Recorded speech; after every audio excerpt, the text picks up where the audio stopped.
Feliz Tolva Martes Bienvenida Longitudes de Onda. Means happy Tolva Tuesday. Oh, it means happy Tolva Tuesday. Welcome to Wavelengths, but I typed it wrong. And then I said it wrong because I only did up to 8th grade Spanish.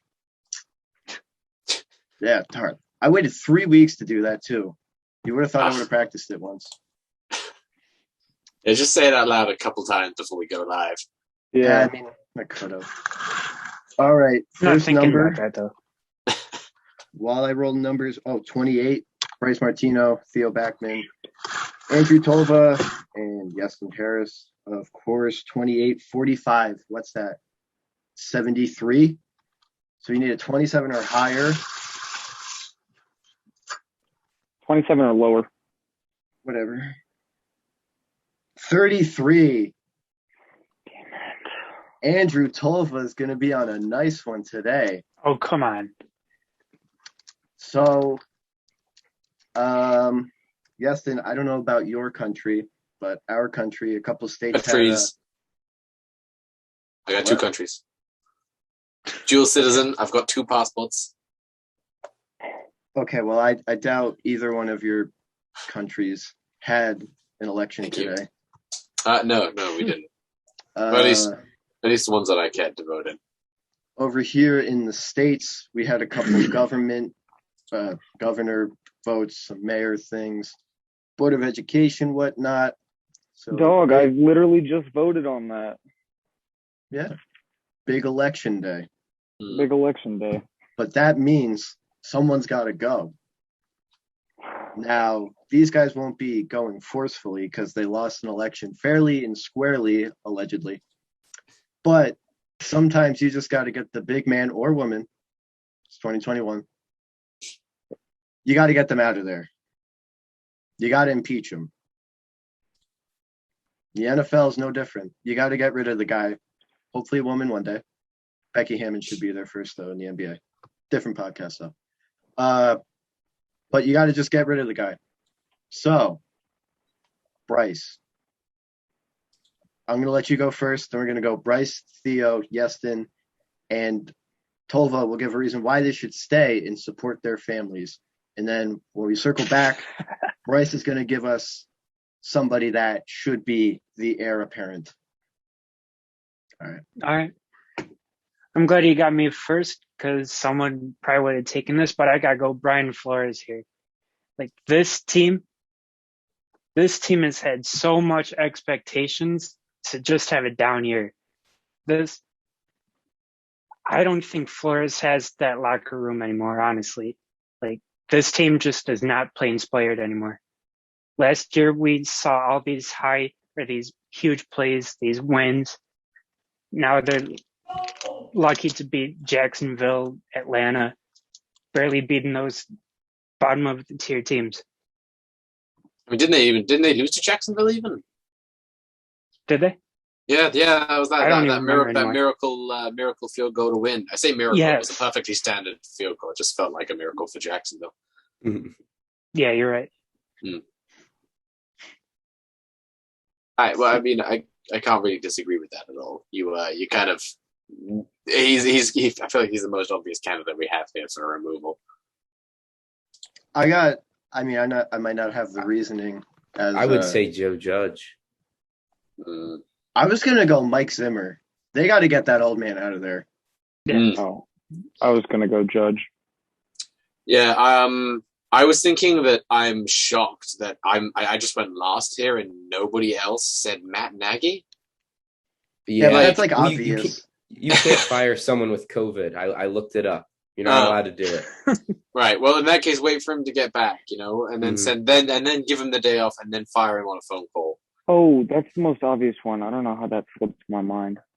Yeah, but like Joe that's like Judge, too though, obvious. that drive before halftime was one of the worst drives I've ever seen in the NFL. Like his whole thing is discipline, and the Giants are the most undisciplined team in the NFL. They commit the most stupid penalties. He did all this thing where he made everyone run laps all training camp. It's done nothing. He has had no impact on the culture. He's not improving the offense. He's not improving the defense. Joe Judge's a waste of time. Yeah, and it's shocking because he just got there, really. But he's just unbelievably.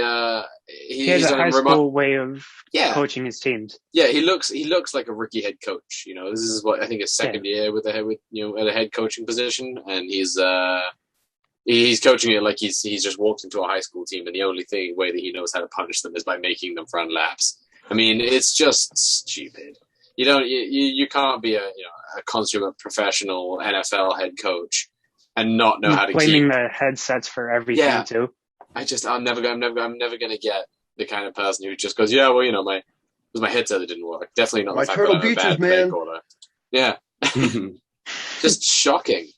Meanwhile, I'm glad. Over in Chicago, having Nagy at home with COVID meant that Justin Fields has the best day of his career so far. I mean, it just seems like they let the guys, they let their coordinators do their jobs without interference, and they were all better off for it. Obviously, it's a small sample size, but the sample size with Nagy on board has been horrific. So, I say, cut out Nagy. You might have the right option on staff, and if not, there are plenty of offensive and defensive coordinators going to be looking for good jobs this offseason. I'm glad Theo said Joe Judge in culture, because living in New Jersey, I obviously get local New York sports channels, and if you ever watch MSG, by the way, Bill Pito interview a couple weeks ago back, pretty good one. Check it out, Sports Waves YouTube. But there's this commercial for the Giants post game. And I'm sure you guys remember David Deal. He was an offensive lineman for the Giants, 5 years ago. He's like a post-game analyst for them. And there's a clip that they show in every single commercial of it. And he says, this is a culture-changing win for this New York Giants team. If that was within the last 5 years of that show being done, he's just like so wrong. And if it's in the past 2 to 3 years, still equally wrong. I don't know why they keep showing the clip. Because the culture's never changed. They just keep saying it is because they just go from slightly less idiotic head coaches to now a gym teacher, essentially. Speaking of culture, Urban Meyer has not been mentioned yet either. He is still employed by the Jacksonville Jaguars. Honestly, I kind of forgot about Meyer.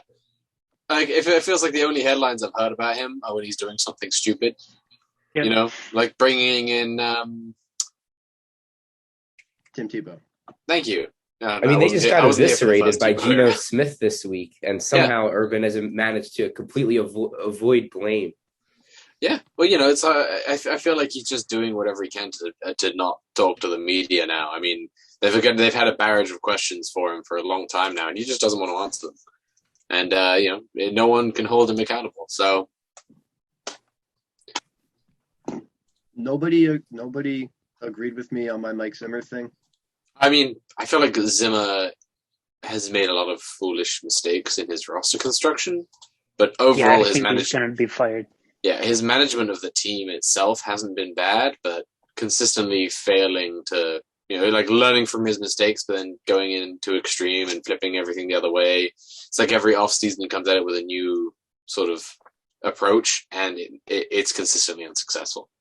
If you fire Mike Zimmer, though, you need to have a plan. He's done enough there where I understand if you want to move in a different direction, but just make sure you have a good plan. Don't do it just to do it. Yeah, you need to be sure that you can snag, one of your top 3 guys on your list to fill that role in, and someone who's willing to work with the mess he's left behind, because there's a lot of talent right now in Minnesota. I mean, they have a good offensive template if they can get an offensive-minded coach in there. Yeah, and they let that guy go. Yeah, Stefanski. I think part of that Vikings blame too has to go on Kirk Cousins. He's not finishing the games the way he needs to. I think he's holding them back just a little bit. Mm-hmm. Yeah, and if you look at his stat sheet, it's not terrible. But when you see 3 late game incompletions, and those 3 incompletions are 2 wide open guys going to the end zone and 1 on 4th and short for 3 yards that you really needed, it's it doesn't show up very well on the box score. But when it comes, when your mistakes come at the most inopportune times, then it's going to cost you consistently, and that's what it's doing in Minnesota right now. they're just in purgatory right now. Like, I think they would like to upgrade at coach and quarterback, but those opportunities just haven't been available to them. Mm-hmm. Mike Zimmer's like leftover takeout food. You really, really liked it when it was hot and it was just delivered, right? And then a little bit later on in the night, you go back for it. And then you put it in your fridge and you're like, I'm gonna have this for lunch the next day. But then you're like, I'm gonna have it the day after because I don't want to have it back-to-back days. And then it just sits. And then eventually you're like, okay, today I'm really gonna finish it, and then you throw it out. Vikings had something good when he was first there. And then remember he got that eye surgery, and then they got a little bit better because he couldn't see and probably helped him out, not gonna lie. And then they signed Kirk, and it was like, okay, we're almost there. But they've just food gets moldy, coaching gets stale. Overpaid for Kirk, in my opinion. I'd say that's respectable. They had very little to really base his future success off of when they brought him into Minnesota on the contract they did, and evidently they didn't do their research. They've gotten like good production out of him. Like I think this is about what you're expecting from Kirk Cousins, but I think they thought they were signing him to a Super Bowl winning roster because they had just made the NFC Championship game and they just regressed. Like the defense just wasn't as good. The offensive line wasn't as good as it was. So the rest of the team regressed. Like, I think Kirk has been fine and it's kind of been what they signed up for. But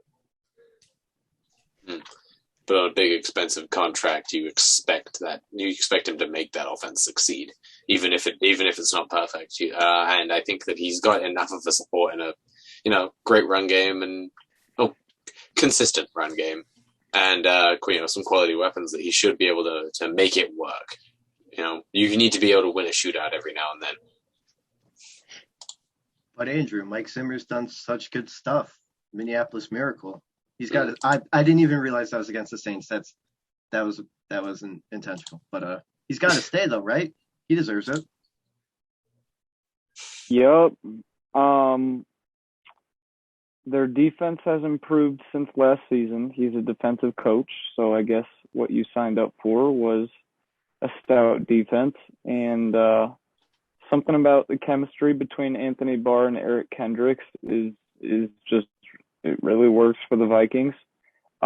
Losing Danielle Hunter is a huge loss for them. I think Everson Griffin's playing pretty well, but losing Danielle Hunter is going to hurt. I like DJ Wanham a lot. He's a fourth-round pick from South Carolina a couple years ago, and he might have the opportunity to pop now that Danielle Hunter is out, and the double teams will be to the other side with Everson Griffin.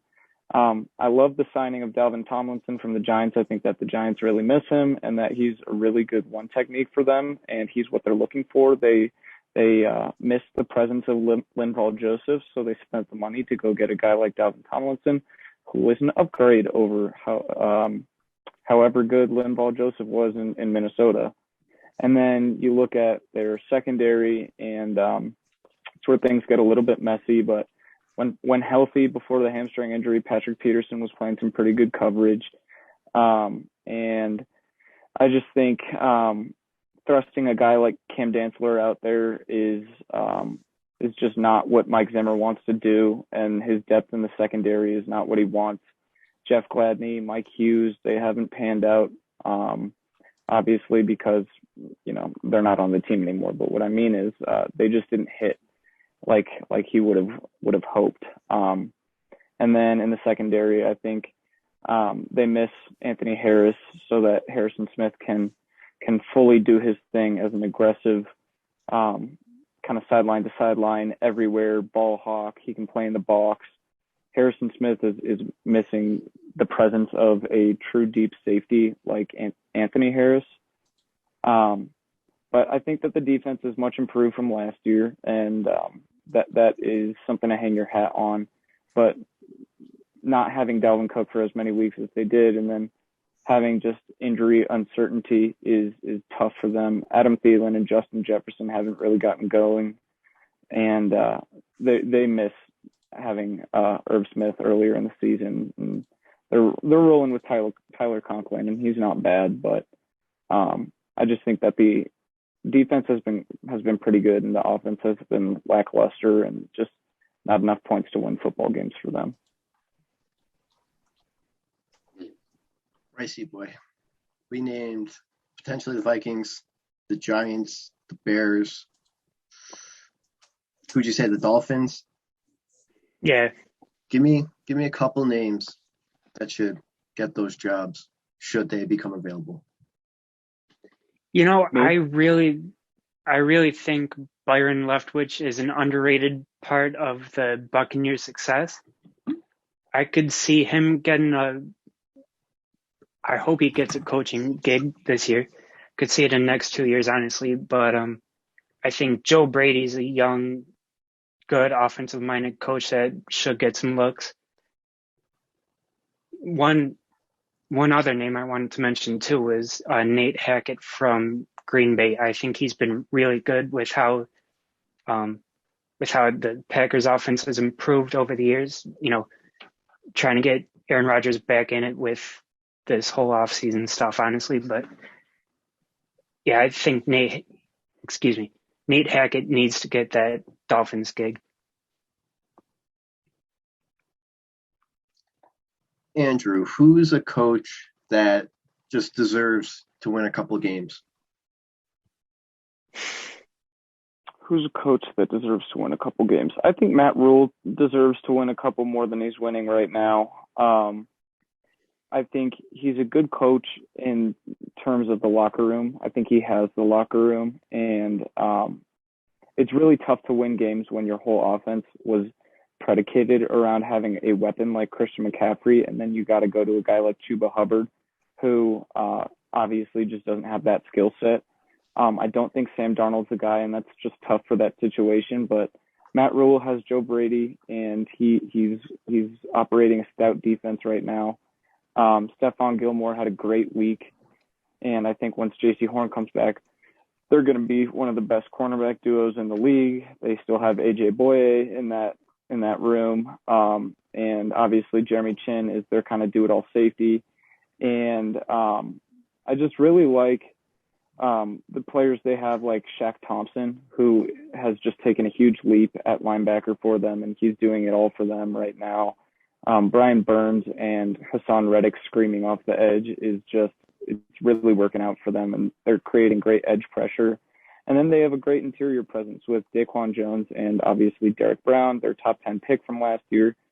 And I think that they're building the team through the defense right now, which is good. And Matt Rule is doing what he intended to do with the defense. He deserves to win more games, but I don't know if that's going to happen with Sam Darnold under center. They have the talent on offense and defense. I think they need to improve the offensive line a little bit more, but Sam Darnold under center is not going to cut it for Carolina. And now they're tied to that big salary for next year, right? Mm-hmm. $18 million. I can't believe they picked that fifth-year option up. I mean, I feel like it was a necessity to bring him on board and get him involved.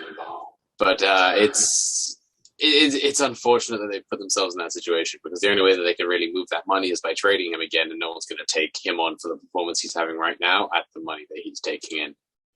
So he hasn't shown anything for that $18.5 million either. So no, why would you pick that up, Darnold? It could be as simple as trading him away with a draft pick to another team, trade down and use his contract as part of the cost of letting another team trade up to your spot. I mean, that's the best option I could really think. I would like to see the Panthers be able to figure something out, though, because I think they have a really good team. They have DJ Moore, they have Christian McCaffrey. That defense is great with all the corners they have.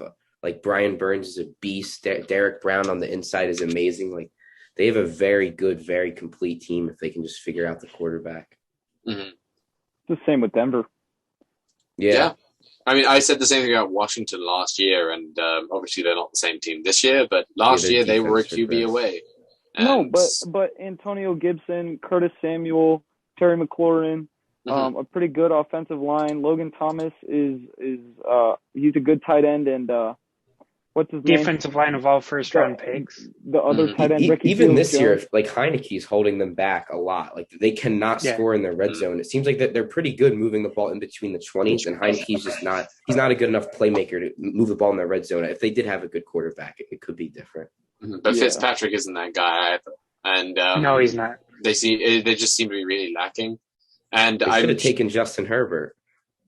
I mean, they really should have. There's a lot of teams that hindsight is always 2020. Yeah, especially when it's we're halfway through the rookie season of a lot of players. Everyone goes, no, we should have drafted this guy. This guy's been in a healthy scratch 6 games so far this season, and then next year the dude's going to come up and he's going to blow up. But people don't always draft a player for immediate impact. Yeah, I mean, it all depends on philosophy, and I think that's a big thing. I think one thing that we're sure to see is a guy like Sean Payton is 100% of the time going to be in win now mode. And there are some coaches who are just trying to build something and will give up on a season sometimes and will look towards the future. And drafting, best player available. Do they want someone to contribute immediately? Do they want a raw guy who they can home grow and make one of those players that they want in their culture? And ultimately, I think we're starting to figure out which of these teams prioritize what. And I feel like the Dolphins, like when they took Tua, they were in almost more of a win now mode, and they didn't want to take the chance on a guy like Herbert, who had a lot of question marks with leadership and physical ability. So, I mean, like I said, hindsight is always 2020, but it depends a lot. These draft picks and free agent signings depend a lot on philosophy towards win now, potential, and really just what they think their needs are and how much money they're willing to spend at a certain position. Yeah, and it's often teams need to be able to swallow their pride and take that losing season on the chin sometimes. Acknowledge that they're rebuilding and do it right, because obviously you don't want to give up on the season until it's over. But you as a coach and as a player and as a GM, you always believe that the team that you're on and the team that you're building is good enough to win because you've seen it at its best.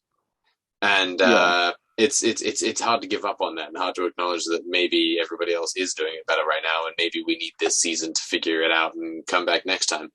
But at the same time, it's you can't throw games and get better draft picks.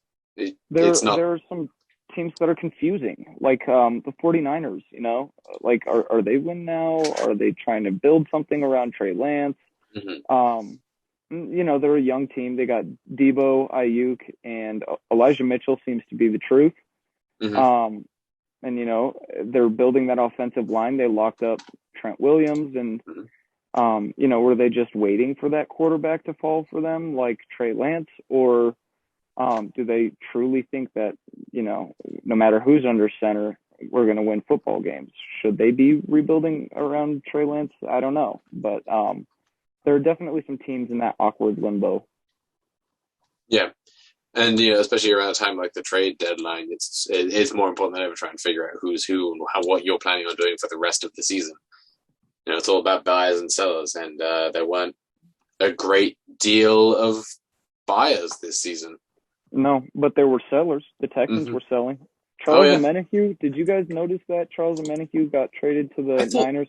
Yeah, I thought that was trade for a 6th-round pick. Trade for Houston. I mean, I understand rebuilding, but he's one of those pieces that you want to rebuild around. You want to build he's got a unique body frame. He's got a lot of potential as a pass rusher, and I think he can start on that line for a long time.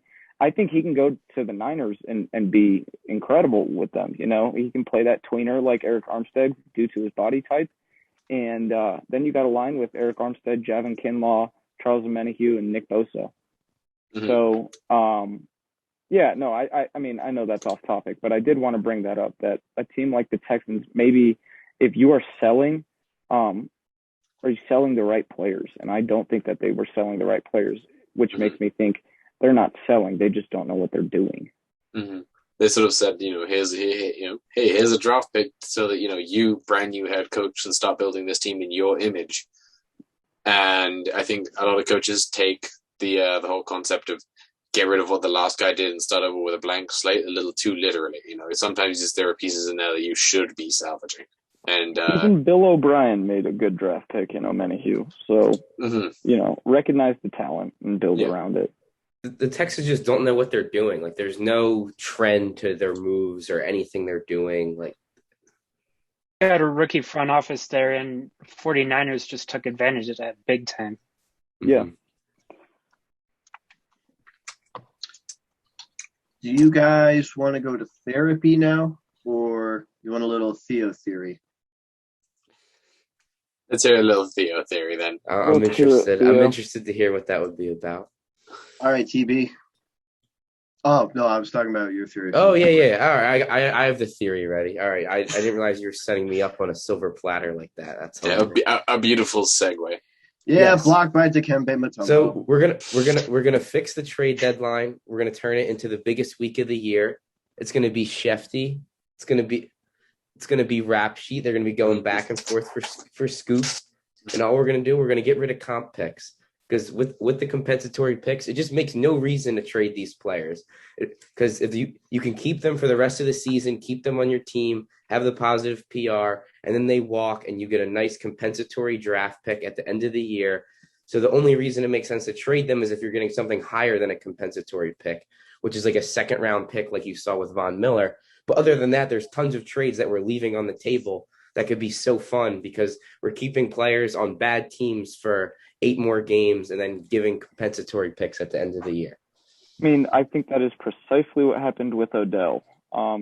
Today, from what I heard from my insiders and from what I've heard around the league from big guys like Rappaport and Shefty, is the Saints were deep into trade talks with the Browns for Odell. And what they had on the table was something like a 4th and maybe a 6th, and they're taking on that contract. But the Browns wanted higher because they knew that they could get a 3rd-round comp from Odell next year in free agency. And he's still a good player. They want to have him. They're trying to win some football games right now. And he's on a massive contract. And, the Saints didn't budge. But having that 3rd-round pick in their back pocket because they know that they're going to get it from Odell basically kept a good player on a team where he's going to get a target a week. So there needs to be a risk to the teams of losing a player for nothing because that's what generates all the action in the other leagues that you see at the trade deadline. Yeah, it seems more of an emphasis is put on making sure you get guys like Von Miller after the season if you're the acquiring team. Mm-hmm. Because if you're the Rams, you're probably not going to re-sign him. Mm-hmm. But, they want to put the emphasis on revenue into teams. Because, you're not going to buy a Von Miller jersey if you're a Rams fan. But if he were to re-sign 6 months from now and never, this trade didn't happen or whatever, you would buy a jersey. So It's all about revenue. Especially the way the teams can eat the money too. There's potential for great trades. I saw today, Fletcher Cox, if he got traded, he was only carrying a $1 million cap hit with him because the rest of it had already been paid. And you saw the Broncos are taking on most of Von Miller's salary. So there's tons of potential there. Mm-hmm. I want to see I would love to see what a Fletcher Cox deal would look like. There was reports of them wanting a 2nd and 3rd round pick. I don't know if they would have gotten a 2nd, but I think a contending team would have paid that asking price. Back to the Niners, Javon Kinlaw's out for the year. If they thought that they were gonna win now, they could have snagged Fletcher Cox, and then now hindsight, let's say they still had a Menahew. They have a Menahew, Cox, Eric Armstead, and Nick Bosa on a defensive line, and they were at their best the year that they went to the Super Bowl when their front four was performing really well. So, I think there are a lot of fun what ifs around the trade deadline, but it's past. And these teams have whatever they have in house and whatever the free agent market offers. So, one quick anecdote about Fletcher Cox. So he'll be a free agent after this year. he's like a really, really smart negotiator in Madden, because I had an Eagles franchise in 21.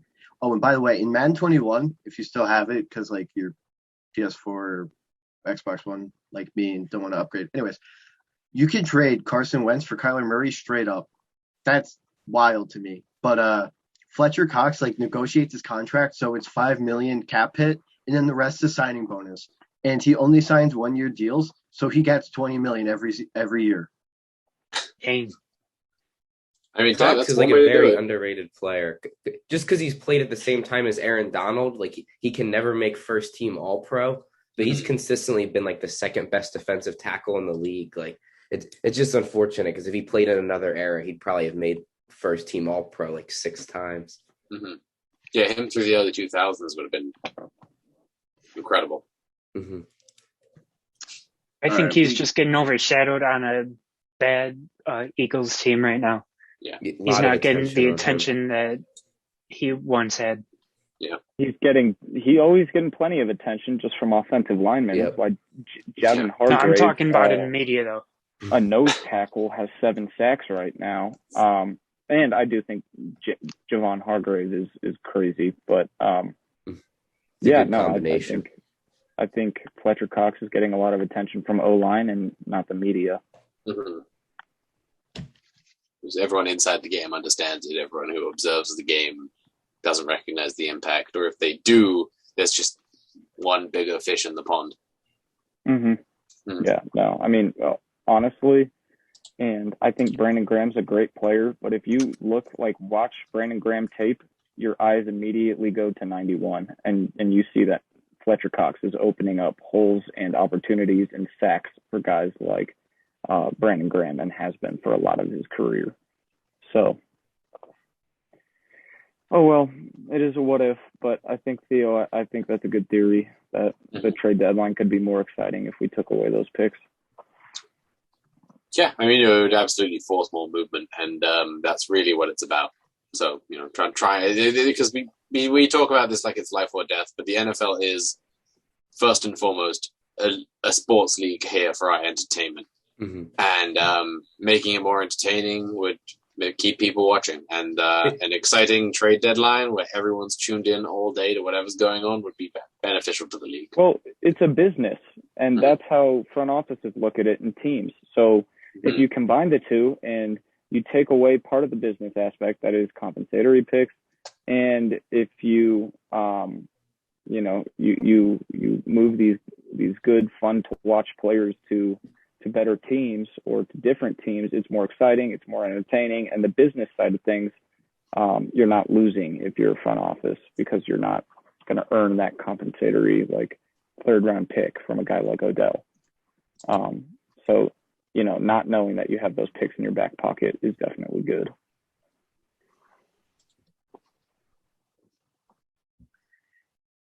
Therapy time.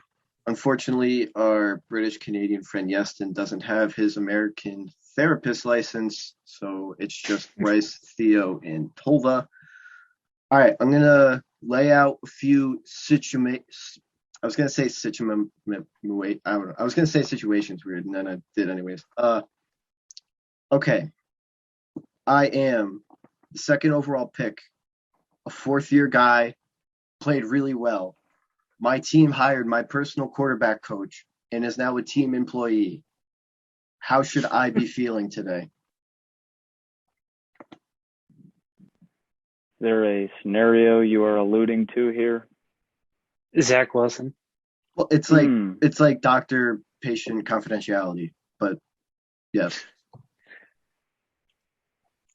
I have to be nice today. Someone else go. Zach Wilson could feel good. Era is over.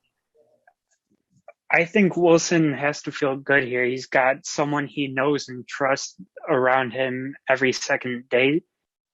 So, I don't see a wrong here with it. All right. Theo, you seemed pretty heavy in the Mike White camp. Oh, yeah. The Zach Wilson era is over, done with. Mike White's here to stay. Andrew? I think Mike White played very well, and we'll see what he does on Thursday Night Football against a tough defense. I think that Zach Wilson hasn't been able to show us enough yet, to make a decision, and he's just a rookie. But this is a smart Colts defense, and they haven't been winning a lot of games, and they aren't one of your traditional great defense. They don't have anyone that is just stunning. They have Darius Leonard and DeForest Buckner, but neither of them are really producing at the rate that you'd like to see right now.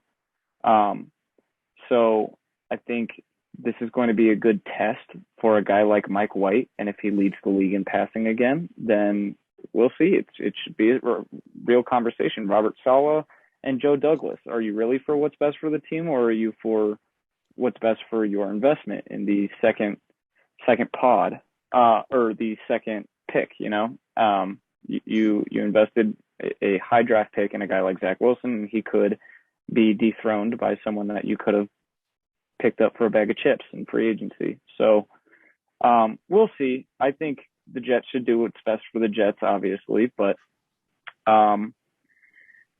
that's a tough call to make, and I think Zach Wilson obviously is bursting with potential. So we'll see. I think Thursday night's going to answer a lot of questions. Yeah, for sure. It's not actually time to crown Mike White, but I think based on what we've seen, he's That's now an interesting player to watch for the rest of the year. For sure. Andrew, I don't think it's unreasonable. Well, I'm actually currently watching the Braves celebrating winning the World Series. So I know how you feel when I told you had to be nice. So we'll take back the 100+. You can be yourself for the rest of this. Wonderful. All right. It was 10 minutes. All right, doctors. I'm the best quarterback in Notre Dame history. And yet they want to bring in this guy who just pumps kids out, doesn't abide by November. How should I be feeling? Shouldn't I be the heir apparent? Okay, here's my take on this. I wrote the longest article I've ever written today. It's it's as long as the Constitution, and here's what I have to say about so the a normal Tolva article. Correct. This is, we are past the trade deadline now. You have who you have in house, barring bringing in someone like Cam Newton or Nathan Peterman. So you have Taysom Hill, you have Trevor Siemian, and you have Ian Book. Trevor Siemian can get the ball to most places on the field. He was pretty good. He carried out Sean Payton's aggressive game plan against the Bucks. He didn't skip a beat. He was passing pretty well.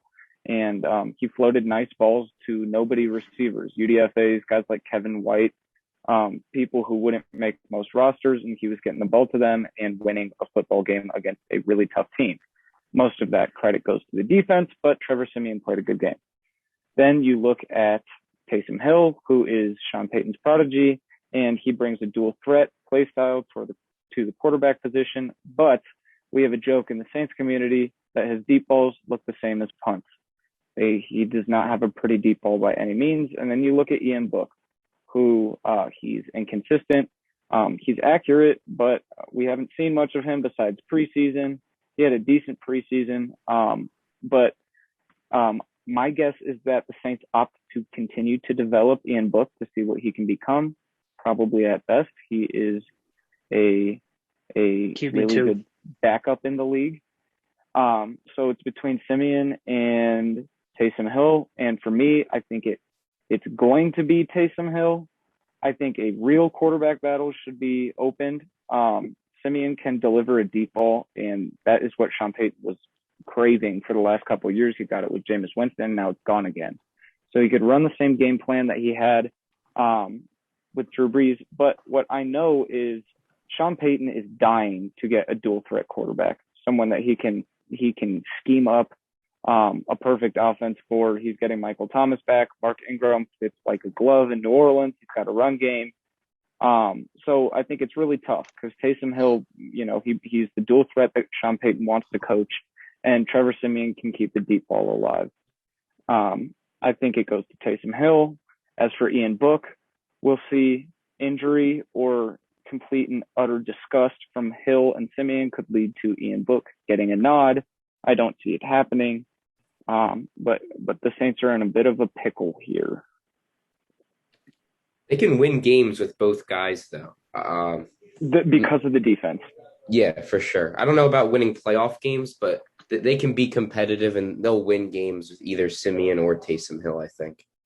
I think you need a real quarterback to win playoff games once you get into deep into playoffs, and they don't have that, and they barely have the offense for it too. I mean, they've won the last couple of years with like starting Teddy Bridgewater. Like they've won with Taysom. Like Sean Payton's great. Like the Saints but that's will regular be in the season, playoffs. though. Easy wins in the regular season. So well, I think this is a little bit of a different offense because we have that run game back, and I don't want it to be understated. Like Mark Ingram was really good in his return. He got a couple carries up the gut like he does between the tackles. He was bruising people, averaged like 4+ yards a carry. And then that's something they were missing since Latavius left. They have a great offensive line, and Michael Thomas is going to come back, which I think what we have seen is a bunch of niche guys. Deontay Harris is a speedster. Marquez Callaway is a zone beater. Traquan Smith is going to progress as he comes back from injury, and then Michael Thomas comes in. He's taking the cornerback 1. Traquan Smith is taking the cornerback 2, and then Deontay Harris and Marquez Callaway, with all this experience against cornerback 1, are going to start getting looks from 3rd and 4th string cornerbacks. So they're going to have an easier matchup. These receivers are going to start creating separation. Like I said, we got the run game, and then whoever is under center has to be able to deliver it to wherever they are on the field. That's it. Just get it to the open guy. In a way, like the Saints, like trade deadline acquisition is Michael Thomas coming in, and like no one has a player like that coming in at this point of the season. Like a guy that's caught like 140 catches in a season before, like a solid number 1 wide receiver in this league. He's going to have a huge impact. Bryce, what do you think? I think, Taysom Hill is a perfect quarterback for Michael Thomas. He's not going to wow you with his deep ball, like Tolva said, and Thomas ain't really going to go deep all that much. I think if we're talking Thomas about can go strictly, deep, though. I think he's been more limited by the offense. Yeah, but just by recent years going back to recent years, he's not going to have a huge impact and that many chances to go deep. Mm-hmm. So if we're talking about strictly Michael Thomas here, he's going to benefit greatly from Taysom Hill quarterback. But what I think is, I think you're right that Michael Thomas is going to open up a lot in that short to mid game. But there are guys like Marquez Callaway and Deontay Harris who can go deep. Traquan Smith too, Juwan Johnson. And Michael Thomas is going to open up way more opportunities for them to go deep. So my problem is Taysom Hill is going to be good for Michael Thomas. Michael Thomas is going to be good for the whole offense. And when you look at a guy like Taysom Hill who throws ducks all game when it comes to the deep ball, he's not going to be able to deliver. Those receivers are going to they're going to be open and he's not going to be able to hit them. And he might try, and then it results in their production is going to go down, is what you're saying. Defense. Hello, doctor. I'm under 6 feet tall. I think I should be the NFL MVP right now. I've never seen The Mandalorian. I got a bum-ass ankle right now. Got my first loss of the year. Seems like all faith is lost, but not with poster waylaying Stephen Heimer's Gozona. How should I be feeling? If that really is a bum-ass ankle, you might be screwed. Kyler Murray's been escaping a lot of pressure. He's getting hit and he's getting pressured. This offensive line has holes. Yeah. That's the trouble. They aren't doing him justice on that offensive line at all. I think going into this season, you have to make that a priority, is fixing that offensive line. If he's Kyler Murray not able to get out of the pocket, like if that ankle limits him in any way, I think it's really going to limit their entire offense moving forward. I think they've done a great job giving him weapons the last couple of years with Ertz, with Hopkins, with, I don't know. AJ Green, Rondale Moore. AJ Green, yeah. They've gone outside in instead of inside out, which depends how you want to approach your team. I think you should build from the trenches, but they've taken if you don't hit. if he has time in the pocket, he can hit anyone with a nice ball. But if you have all these star receivers who are open, but Kyler Murray is 6 feet under, then it doesn't matter. I guess the theory was he could avoid pressure on his own, but yeah, if you don't have an offensive line, your quarterback ain't gonna have more than maybe a 4 or 5 year career at best before he just plummets. I mean, this is why the Saints offense has any glimmer of hope, is because of their offensive line. It will open up the run game, and it will give whoever's under center time to pass. So they just need a quarterback.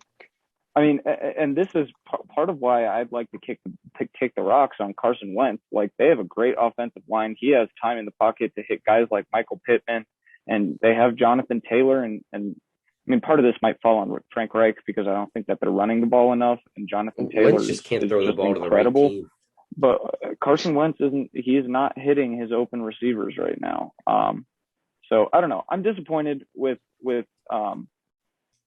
Arizona for sure for not prioritizing that offensive line, and it'll get better when Rodney Hudson comes back. But their guards are trash, and their tackles are above average best. So you could have Cody Ford from Buffalo. We would have happily accepted a 5th round pick. But the thing is though, like building around Kyler Murray is not getting him as many weapons as you can. It's keeping him upright to get the ball to those weapons. Get the weapons later. You know, if you can get DeAndre Hopkins for a 2nd round pick and David Johnson, fine. I don't care when that happens. But you need to prioritize spending those picks that you spent on a guy like Rondale Moore, who's a great player, on a great offensive lineman who's going to keep him upright. He can hit Rondale DeAndre Moore's, what Hopkins is he playing, all like game. 40% of the snaps And right he's now? not even playing as much as he should be right now. He's way more talented than his snap count. Like, he needs to be getting more production over AJ Green right now. Yes, and D-Hop could be the only good receiver on that team, and he would get hit every single target would go to D-Hop, and that would be fine if Kyler had time in the pocket, but he doesn't. Whoever said AJ Green is a weapon, yeah, he's a kamikaze. You know, that means like you kill your own guys. Anyways. Right, yeah. I mean, I wasn't sure if we knew. Okay. Hey, I also have a bad leg. I'm also in the MVP discussion. Ginger played really well the other night. How concerned should I be about my starting job? Negative amounts of concern. Yeah, that one was kind of a joke. I just wanted to see if I could get a reaction. So no, we're not crushing the zero rush. concern. Therapy session concluded. You're good. Bye. All right. Yeah, I think that's all the quarterback problems. I feel like more of these problems that quarterbacks are having are like with coaches. Like Trey Lance, for example, his problem is his coach doesn't want to like play him, but that's the coach that would play him. Against the Cardinals. I'm getting worried about Trey Lance too, because he didn't play in college last year at all either. Like, if he doesn't play this year, next year he's gonna be playing for the first time in 2 years. Like, what are we doing? They had their chance to just wipe their hands free of Jimmy Garoppolo and start fresh with Trey Lance, and they just never did. I would have gotten whatever I could for Jimmy G right now, and just build with what you have. And just go with Trey Lance. Because I think at some point you need to actually see what you have in Trey Lance for more than a quarter or two a game. And I don't think right now they're doing him justice. I agree. Let's get to some games. Yeah. Theo, you got a game you're keeping your eye on this week? Let me see the schedule. What do we have next week? Biggest rivalry in all of sports, Saints Falcons. Oh yeah, that's a great game. Everyone, half the world's going to be tuned into that. Packers, Chiefs. Packers Chiefs is interesting. I mean, are the Chiefs just going to get smacked? Yeah, I was going to say, is this a trap game somehow for Green Bay? Ironically, or not even ironically, because like Kansas City, you know how they've been this year. So is it possible that Kansas City could play upset to a team that everyone thinks that they should be better than? possible, but I feel with like how the Chiefs and Mahomes are playing right now, you ain't beating the Packers. No, but like we've been in this weird limbo where like, they should beat the Titans, but then they lost 27-3, and they should be a better matchup for the freaking Bills, and they lost 38-20, and then what happened last night, 20-17 against the freaking They just Giants. got demolished.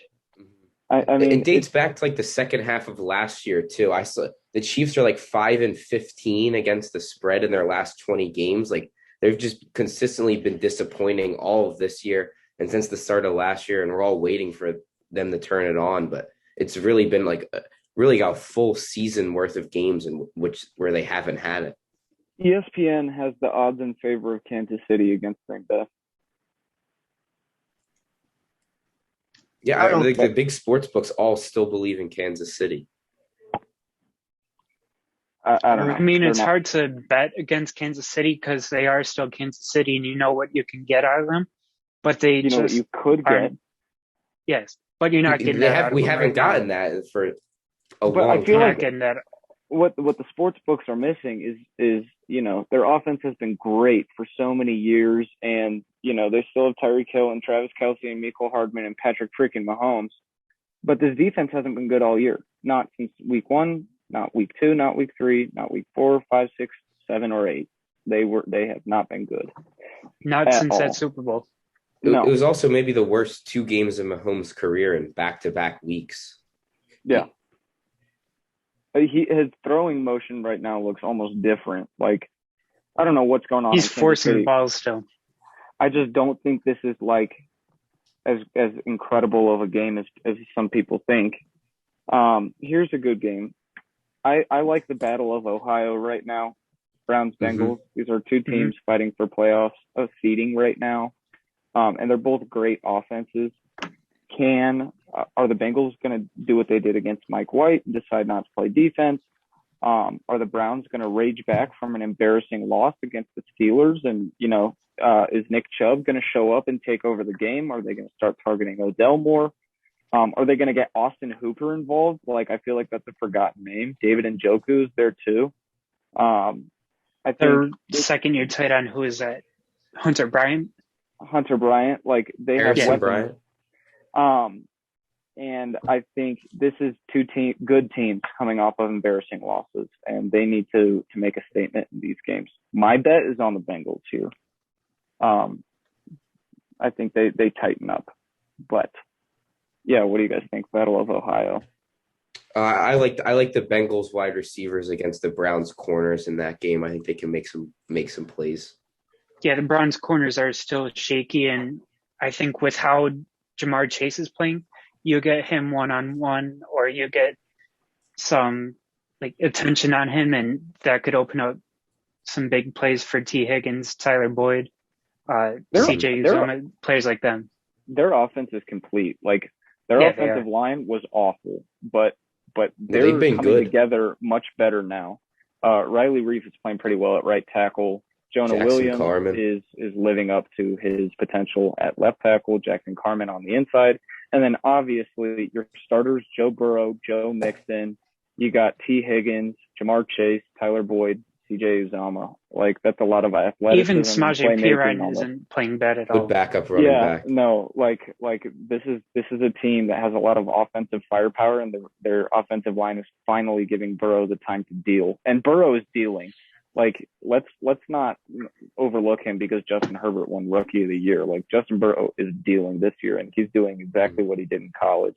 When the play breaks down, that's when he's at his best. So if this defense can hold the Browns offense to 28 points or less, I think the Bengals will win this one. Yeah, the Bengals got caught slipping last week. They ascended to being a good team. They had a week of hearing how good they were, a little bit flat. I think they legitimately are a good team. There's too many good players. So I think we'll see more of what we saw from the Bengals at the beginning of the season. And it's the loss to the Jets that's more of an aberration than anything else. It's like it was against the Rams last year. The Jets are, they'll squeak out a trap game. But no, I don't see it's not happening again this week because it is a good team, whether they won or lost. The Raiders just released Ruggs. Damn, it's a terrible situation. That was like my big moment to break some news. But it's obviously a terrible situation that's going on there. Obviously for the victim in the other car, obviously 24-year-old woman. Yeah. 23, 24. It's awful. If you're listening, this will come out in the morning, but like, just tell someone you love them. You literally never, ever, ever know. Think of her family, her friends, her loved ones. Just a terrible situation. I was surprised that we didn't get to it at this point. I was going to bring it up just now, but just tell someone. Yeah, no, I think it's good that we should mention it. You're right. We don't, you never know when a loved one could go, and it's also just make good decisions, people. Don't drink and drive. Don't smoke and drive. Don't drive under the influence. Take a freaking Uber. Henry Ruggs, I know you have the money for $1 million. Uber. You have the money for a freaking Uber, but you decided to throw away your life and your career. So make good decisions, kids, and tell your loved ones that you love them.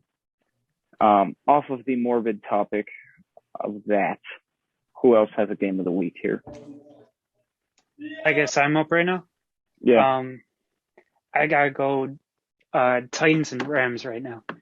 Like, you get these new look Rams defense. How are the Titans gonna come back and bounce back off the Derrick Henry injury? Are they gonna use, AJ Brown and Julio more? Adrian Peterson's in the mix. Adrian Peterson, is he gonna come back and give them a little spark? I know he's not gonna play like Derrick Henry will, but will he give them an added boost that you might not get from Jeremy McNichols? Right. This is a tough game for the Titans, especially with Henry now out. Like, if Ramsey can kind of do his thing on AJ Brown and Julio doesn't play, like, what other playmakers do they have? Von Miller's playing this week, and I think he makes an instant impact because Von Miller is one of those this year. Players. He's one of those players that it doesn't matter how long he's been in a scheme for stunts or whatever. He can beat a tackle any snap off of purely talent and experience and his hand counters, his repertoire. And now he's got Leonard Floyd on the other side and Aaron Donald. Like, who do you double team? You have 5 offensive linemen. Terrell Lewis is also playing really well right now. The kid from Bama, he's an edge rusher. So they have a rotation going. And they traded away Kenny Young to the Broncos recently. And now their 3rd-round pick from South Carolina, Ernest Jones, is having a breakout week. And he's starting to play better. And I think he can be one of the linebackers that they sorely missed. Even Leonard Floyd, I don't know if he was mentioned already. I was making a post, but he did. He's going to be. He's just another weapon. Yeah, he already has 6.5 sacks this year, coming off a 10-sack season. Yeah, coming off a 10-sack season last year, and you add someone like Von Miller to that already stacked defensive line. That's just a matchup nightmare for offenses. Dante Fowler was able to get 11 sacks lining up across from Aaron Donald. Imagine what Von Miller can do good on that defense. I think I complained a lot on X's pod about the Rams inside linebackers. I hated watching Reeder and Kenny Young play every week, but this kid Ernest Jones could be the piece that finishes the puzzle. He was their 3rd-round pick from South Carolina. He was raw. Started last week and he had like 12 tackles, a pick, a forced fumble, pass defended, a sack or something. Like, he had a crazy stat line. And I watched a little bit of his tape, and he's what they've been missing, is an inside linebacker who can patrol the middle while these crazy edge rushers get after it. And now Jordan Fuller, their 2nd-year safety from Ohio State, he's on pace for like 130 tackles. Taylor Rapp is playing really well. Darius Williams, Jalen Ramsey. Like, this is finally a complete defense. They have every piece they needed. I saw something. It was if Burrow gets, or not like it's going to happen. Obviously it can't, but if like Burrow was on the Browns and Baker was on the Bengals, the Browns would be Super Bowl contenders and the Bengals would be bottom tier, kind of like how the Browns are. Do you guys agree with Jamar that? Chase would be getting compilations made of him being wide open and not getting thrown the ball. Baker is misused. Baker is also he's regressing. Like he doesn't look like he's improving every year. I think he's not, I don't think he's in the best coaching situation. He's a player that I'd like to see go to a team with a really smart coach. I don't know, but just whip your hands free from Baker for both sides. You're completely right though, Steven. The Freddie Kitchens year just cannot be undone. He's just never going to recover from that. No. Kevin Stefanski, he's a run first guy too. He's got Kareem Hunt and Nick Chubb. Like he's used to having. He's not even a bad coach either. Town. Plug and play Dearness Johnson, 150 yards. Like the guy can scheme up a run play. Yeah, no, absolutely he can. And they have a pretty good defense down there. But my problem with them is that Kevin Stefanski is used to having Case Keenum and Kirk Cousins and Teddy Bridgewater under center. He doesn't know what it's like to have a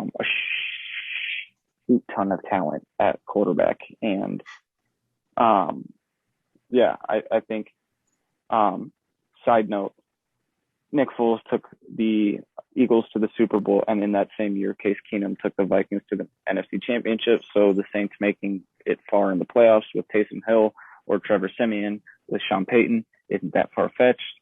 But I digress, and I agree that Kevin Stefanski, I think he's a great run coach, and he's a great offensive mind in how to use the run to open up the pass game, but he doesn't prioritize the passing game. I said it during the Bengals-Jets game the other day. I was really excited to watch Evan McPherson, who should be overweight, but thanks, Jamar. I said, what is Zach Taylor doing? Take the points. He didn't. Then the Bengals lost by 3. I don't know why coaches keep doing this. Like, it didn't work the first 3 times. They ran it with Burrow twice, and then they passed it once, and it was incomplete. Like, just take the points. I just wanted to bring that up because I kind of cucked Bryce on Sunday. We didn't get to do a pod then while it was fresh. But that was, he's really impressed me, Zach Taylor, this year. After the first couple weeks, it was like, okay. Burrow and Chase have helped him a lot. He might still be making some iffy decisions, but I think they're way ahead of their rebuilding schedule. Not to say they're still a bad team, but I think maybe a year or two down the road, we would have been seeing this play from them, not already with second-year quarterback, still young offense, still getting the hang of it. But I think they're doing a great job with how they're building this team. I think they can become a playoff caliber team with Zach Taylor. I think if they want to take a leap to being championship caliber, that might be somewhere they need to upgrade down the road. For sure. Who is a team with a winning record that's going to lose this week? I'm going to go first because I have science to back me up. Bryce, actually, Theo, you don't like it either. Bills are going to lose this week. Josh Allen was great on the Manning cast, but every current player has lost their next game after, and it stinks, especially to Jacksonville. It's a shame, but they'll be in the AFC Championship game. This is just a small bump.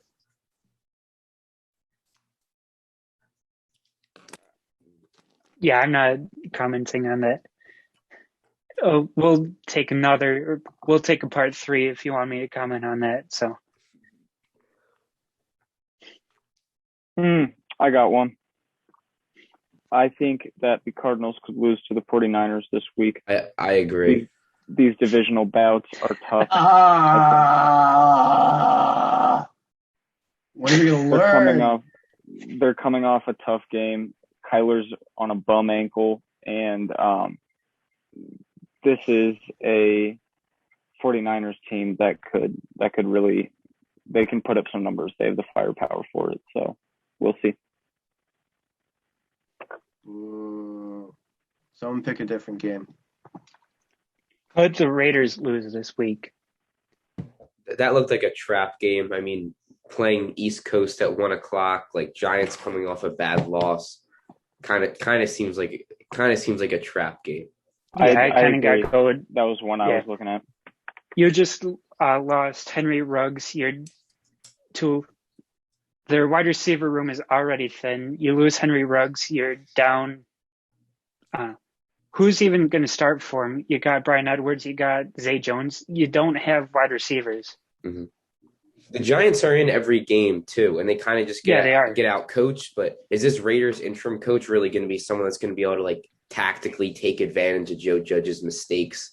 Like, I'm not sure that happens. So I think so. I think the Giants can win. Giants pass rush is somewhat good too, and I think they could get to Derek Carr a good amount of times. Yeah, the Giants roster is really not bad. Azeez Ojulari has been awesome. Like his tape Leonard is so Williams fun to watch. Leonard Williams, Dexter Lawrence is nice. Bradbury's a good corner. I think Leonard Williams has 5.5 sacks this year. That's incredible. I think that this defense is still producing and that they could definitely be what we hoped for. Like with all the additions of Adoree Jackson, and they were really hyped up. I was hyping them up. They got Danny Shelton to play nose tackle, and he's been dethroned since then by Austin Johnson. But besides missing Dalvin Tomlinson and a really good nose tackle, Tay Crowder's playing pretty well at inside linebacker, filling in for Blake Martinez. He's on pace for over 100 tackles. And then they've got the trio of safeties, Jabril Peppers, Xavier McKinney, and Logan Ryan, James Bradbury, Adoree Jackson. They drafted Aaron Robinson. The list goes on. I think they're pretty set on defense in terms of talent. So if they can put something together this week on defense, they can win this football game. Before I lose my train of thought here, can I just say how great or how surprising John Ross has been so far this year? Yes. Filling in for Sterling Shepard and Kenny Galladay so far. He's been looking good on that deep threat. He's been a great deep threat for Daniel Jones. Showed it against Daniel Sorensen of all people. So. Mm-hmm. Well, that's what Peyton Manning was saying yesterday. He said you like to throw it up one-on-one when you get a receiver on a safety because the safeties don't work on the the one-on-one jump balls as much as corners still. Right. It was an interesting. The thing is, if they can continue this production with John Ross and even get him back, you think in the future, you have Kenny Galladay on this big deal. You have Kadarius Toney. You have your deep threat in John Ross. You have a shifty playmaker who's just straight up electric in Kadarius Toney, and then you have your uniform X receiver who's going to get jump balls and make plays with nice route running with Kenny Galladay. And we'll see what happens at tight end. Evan Engram might come back on a cheap deal. We'll see. But this is an offense with firepower. And I don't want that to be understated because they haven't been playing well. They've started like 1-7, 1-7, 2-6, 1-7, and 2-6 the last 5 years. And yet I still think this is a good defense and they have a lot of firepower on offense. Even when Saquon comes back, Devontae Booker has been a good running back for them. So, and I don't think this is all on. Go ahead. I just think that this is a team that can beat anyone any given Sunday. I don't think they have coaching to do it, but they squeaked one out against the struggling Saints team, and the Saints would be 6-1 right now. But this is a Giants team capable of destruction. I knew they totally gave away the Washington game. They gave away the game last night. It's just like because I've seen them do it right. When we went into overtime with the Giants, the Saints and the Giants got the ball first, I knew it was over because that was the best their offense has ever looked like with Daniel Jones. Well, no one has an answer for Kadarius Toney. No one had an answer for John Ross. And then Kenny Galladay went for like 120 yards playing just classic X receiver. And then you're going to get Sterling Shepard back. And, this is a massive what if, but what if Evan Engram started catching balls? Like Daniel Jones can take them to the playoffs, but the freaking coaching is awful. The coaching is holding this team back so bad. And Dave Gettleman. Don't get me started on Gettleman. God, if I could be even meaner than I was today. If I was in a bad mood, I'd go off on Gettleman right now.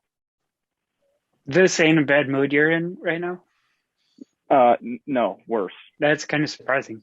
The fact that this team took a running back second overall, it's just a disgrace to all things football. I mean, I saw something today that is so true. We are watching the next Todd Gurley's right now. Christian McCaffrey and Saquon Barkley. Mm-hmm. We are watching it happen right in front of our eyes. Like arthritis. That's why you do not pay running backs. Yeah. No, but there's a correct way to use them. The Saints were going to trade for Marlon Mack if we didn't get Mark Ingram because we knew we couldn't feed Alvin this much and keep him healthy. And now he's back. That's why Derrick Henry's hurt.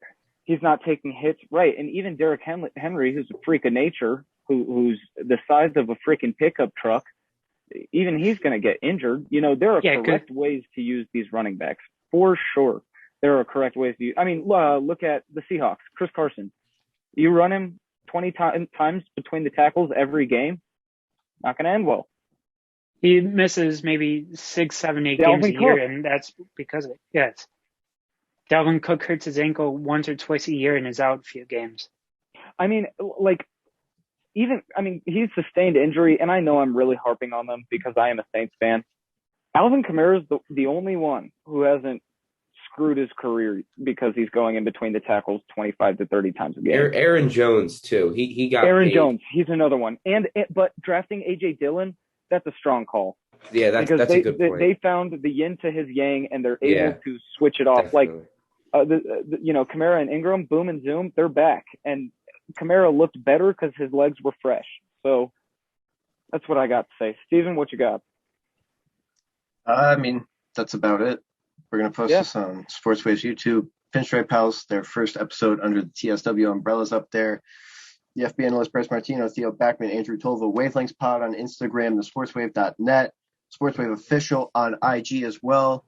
We'll be back on Sunday. I promise I won't get any debauchery that'll cause us from that. We'll see you then.